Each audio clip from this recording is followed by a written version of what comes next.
De cette école de 48 heures, les leaders politiques sortent mieux outillés sur le cadre juridique des élections référendaires. Alors dans tout ce qu'on avait fait comme séminaire, c'est de nous faire comprendre que l'enjeu qui est en cours concerne la classe politique.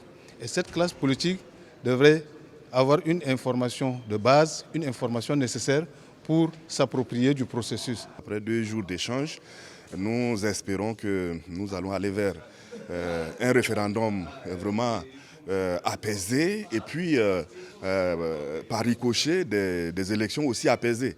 Il y a eu aussi les cadres juridiques internationaux qui réglementent l'organisation de ce genre d'événements, c'est-à-dire des élections, qui encadrent les élections dans nos pays, puisque notre pays est signataire de pas mal de conventions et il y a même les lois nationales qui consacrent cela, et plus spécifiquement la loi 11 qui traite spécialement de ce processus référendaire.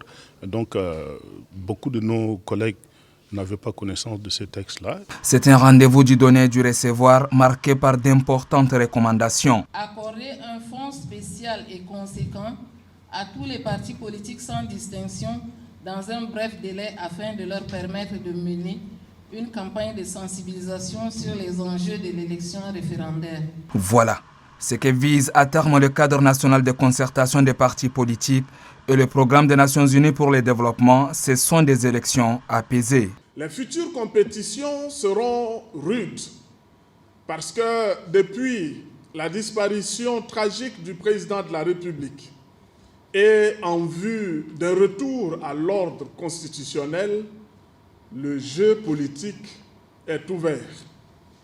Il va falloir se battre sur le terrain pour avoir une représentation dans les organes futurs de l'État. Les hommes politiques sortent de ces séminaires engagés pour la réussite du référendum constitutionnel prévu le 17 décembre prochain, chose qui contribue au retour à l'ordre constitutionnel.